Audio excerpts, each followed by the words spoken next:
The wheat bends low, a sea of gold whispering secrets to the wind. Each stalk a brushstroke, each field a canvas yearning for the sun. He walks here, doesn't he?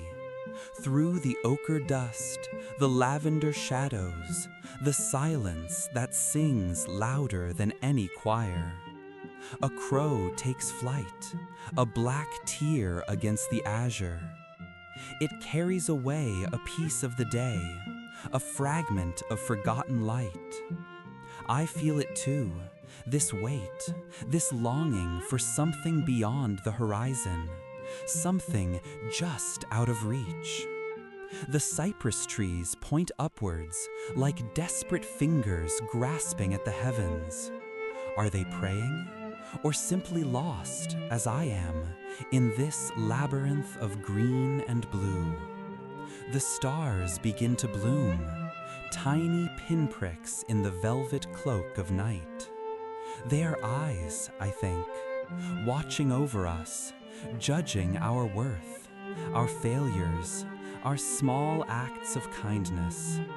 The moon, a silver sickle, cuts through the darkness, revealing the hidden contours of the fields, the sleeping forms of the trees. He painted them, you know, these stars, these fields, these trees. He saw something in them that the rest of us missed, something raw and true and beautiful. He saw the soul of the world laid bare. And he tried with all his might to capture it on canvas.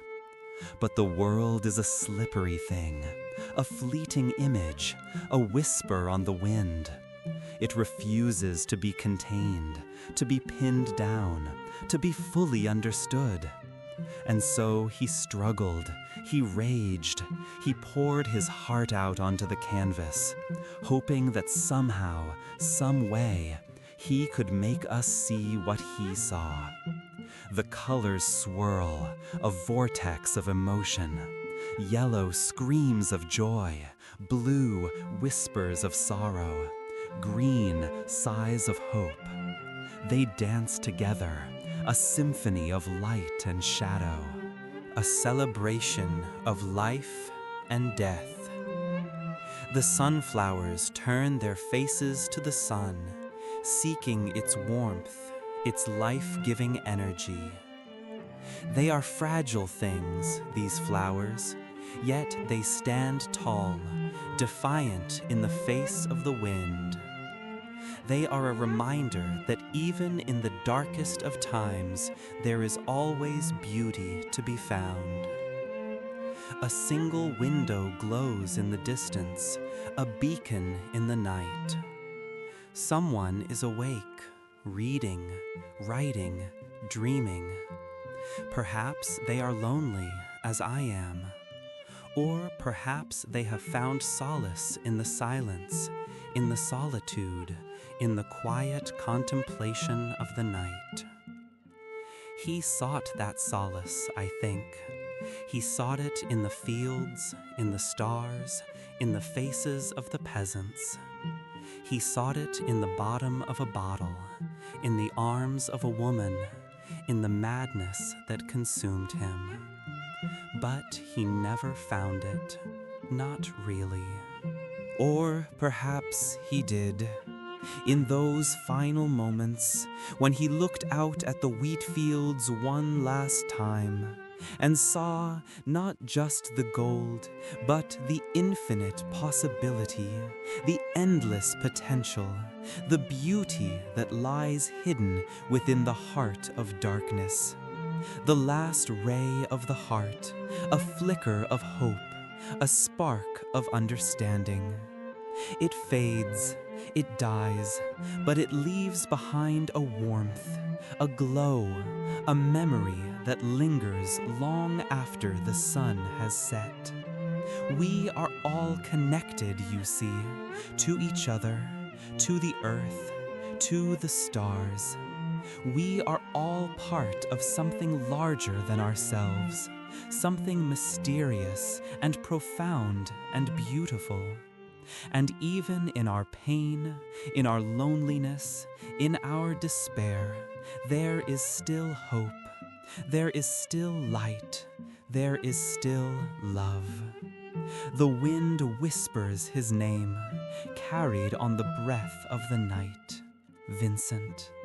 A prayer, a lament, a celebration. His colors bleed into the canvas of the sky, a swirling dance of indigo and gold. The cypress trees stand as silent witnesses, their dark forms reaching towards the heavens like supplicating hands. They understand the language of the wind, the secrets whispered by the earth.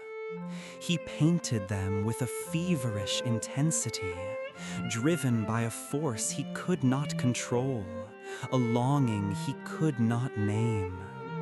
It was more than just paint and canvas. It was a communion with the soul of the world, a dialogue with the divine, perhaps, or simply a desperate attempt to make sense of the chaos within.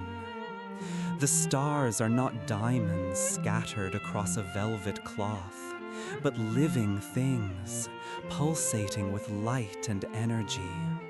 They beckon, they call, they promise a release from the earthly burdens. He saw them, I think, as portals to another realm, a place where pain and suffering cease to exist, a place where the heart can finally rest. The crows take flight, black against the fiery sunset, their cries echoing through the fields.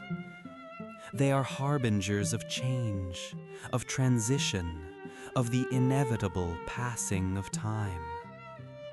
They carry the weight of the world on their wings, the burden of memory, the echo of forgotten sorrows. He walked these fields, these roads, his soul laid bare, exposed to the elements. He felt the sting of the rain, the bite of the wind, the burning heat of the sun. He embraced the harshness of the world, knowing that it mirrored the turmoil within. But he also saw the beauty, the resilience, the unwavering spirit of nature. He saw it in the gnarled branches of the olive trees, in the vibrant hues of the irises, in the simple, honest faces of the peasants. The brushstrokes are thick, impastoed, almost violent in their intensity. They speak of passion, of frustration, of a struggle to capture the fleeting essence of life. He wrestled with the angels, with the demons, with the very fabric of reality. He poured his heart onto the canvas, leaving behind a legacy of pain and beauty, of madness and genius. The silence here is deep, profound, broken only by the rustling of the leaves and the distant barking of a dog. It is a silence that speaks volumes, a silence that holds the secrets of the universe, a silence that can heal or destroy. He knew this silence well. He sought it, he feared it, he embraced it. It was his constant companion, his refuge, his tormentor. The fields are empty now, bathed in the soft glow of the moon. The shadows lengthen, the colors fade. The world slips into a dream. But the paintings remain, a testament to his vision, a window into his soul. They are a reminder that even in the darkest of nights, there is always a glimmer of light, a spark of hope, a reason to keep going. He gave us his eyes, his heart, his soul. He showed us the world as he saw it, in all its beauty and ugliness, its pain and joy. He taught us to see the extraordinary in the ordinary, the sacred in the mundane. He challenged us to look deeper, to feel more, to connect with the world around us. And for that, we are forever grateful. The last ray of the heart, a beacon shining through the darkness, guiding us home. The stars begin to emerge, pinpricks of light in the vast expanse of the night sky. Each one a tiny sun, burning with its own fire, its own story. He saw them, I know he did, and found comfort in their distance, in their permanence. They are a reminder that we are small, insignificant, yet also part of something infinite, eternal. The olive trees stand as silent witnesses, their ancient branches twisted and gnarled, reaching towards the heavens. They have seen it all, the joy and the sorrow, the birth and the death, the endless cycle of life. They are symbols of resilience, of strength, of hope. Even in the face of adversity, they endure, they persevere, they continue to bear fruit. The air is cool and still, carrying the scent of earth and flowers and something else, something indefinable, something that speaks to the soul. It is the scent of memory, of longing, of a life lived fully, passionately, even in the midst of pain. The crickets chirp their evening song, a monotonous rhythm that lulls the world to sleep. It is a song of peace, of tranquility, of acceptance. It is a reminder that even in the midst of chaos, there is always harmony to be found. The wheat fields shimmer in the moonlight, a sea of silver stretching to the horizon. They are a symbol of abundance, of fertility, of the promise of new life. He saw them, I know he did, and found solace in their simplicity, in their beauty, in their endless potential. They were his refuge, his inspiration, his muse. And now, they are ours. We walk in his footsteps, through the fields of his mind, through the landscape of his soul. We see the world through his eyes, and we are changed. We are transformed. We are made whole. The last ray of the heart. A gentle warmth that spreads through our veins, filling us with a sense of peace, of hope, of love. It is a gift, a blessing, a legacy that will endure long after we are gone. He is gone, but his spirit remains, alive in his paintings, alive in our hearts. We carry his torch. We keep his memory alive. We continue his search for beauty, for truth, for meaning. And in doing so, we honor him.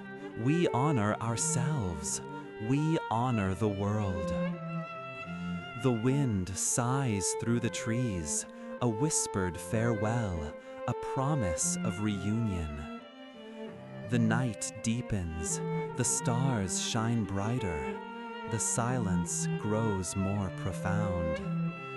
And in that silence, we hear his voice, a gentle whisper in the heart, a reminder that we are not alone, that we are loved, that we are worthy. We are all works of art, imperfect, flawed, but beautiful nonetheless. We are all children of the universe, born of stardust, destined to return to the stars. And in between, we live, we love, we create. We leave our mark on the world, however small, however fleeting. And that is enough. The last ray of the heart, a final glimmer of hope, a spark of understanding. It fades, it dies, but it leaves behind a warmth, a glow, a memory that lingers long after the night has passed, a memory of beauty, of pain, of love, of loss, a memory of Vincent.